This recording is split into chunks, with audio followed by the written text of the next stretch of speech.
So Forbes have released a list of the top 50 most valuable sports teams of 2025. In the list, it is dominated by American teams, particularly the NFL, that make up 30 of the 50 slots, and European sports teams, mainly football or soccer teams, have gone stagnant and have been outclassed by the American teams. Dallas Cowboys number one again on that list. But interesting from an F1 perspective, Ferrari were 25th on the list and Mercedes 34, which is the highest F1 teams have ever been on the list that Forbes have done since 2010. Mercedes are now valued at more than Liverpool and Barcelona, which surprises me. But Mercedes made a $200 million profit this year, and it's a story of how F1 teams are becoming more valuable and are following the American model rather than the European one, even though they're based in Europe. Big thing around why F1 teams and American teams are going up is to do with the budget cap or salary cap. It helps equalize the teams in a league. In F1, it's meant that the gap between the fastest and slowest team is less than it was before. That increases entertainment, leads to drivers getting podiums like Hulkenberg. It has also meant that the F1 teams, particularly at the top of the list, are more profitable. The top 4 teams in F1 are all profitable this year, quite handsomely, which would have been unheard of 5 or 10 years ago. Mainly down to the fact that they cannot just go in a spending war with each other. They have to limit their spending at some point under the cap. Another advantage for F1 that they've always had is a closed league format. There is no promotion or relegation in the F1, as opposed to the Premier League where teams go up and down, which means it's very unstable. But also there's qualification revenues like the Champions League. Manchester United lost 100 million is expected this year from not qualifying for the Champions League.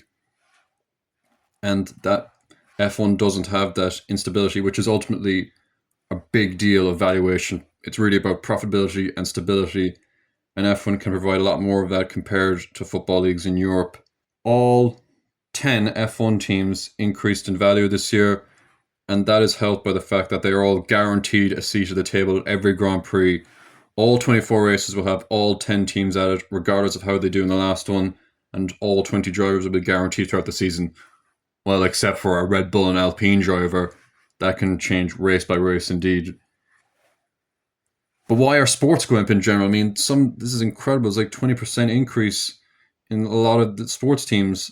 I think a lot of it is down to the fact that people are just watching sports more now because TV, movies, music is not particularly entertaining anymore. A big part of that from what I'm seeing is advertising. People aren't willing to sit through advertising for TVs and movies anymore. There's a lot of piracy. While it comes to sporting events, people are much more likely to sit through ads if it's a live event that is unscripted. And so it's sort of led to this increasing over the last 10, 15 years, particularly of these sports teams. For F1 specifically, though, this year, why is it gone this year? Because it really is incredible to see the growth this year. I mean, McLaren obviously were helped by their on-track performance, and drivers and constructors championship wins increased by 79% in 1 year, almost doubled. That's for a team that was on the brink of extinction a few years ago. As I said, viewership is up in sports in general, but F1 is tapping in. The F1 movie came out earlier this year. That's helped promote the sport. There's new sponsorships, just increased viewership. And it's not just Netflix. They've improved their social media strategy, and they're being helped by selling these storylines. And so that is a knock-on effect of sponsorship deals that are coming in, like the Louis Vuitton and Lego deals we saw this year, and a new media rights deal, which is media rights are kind of the big deal in sports owned. And F1, thanks to its American expansion, has signed a new big deal with Apple TV for the next few years. European teams are stagnating.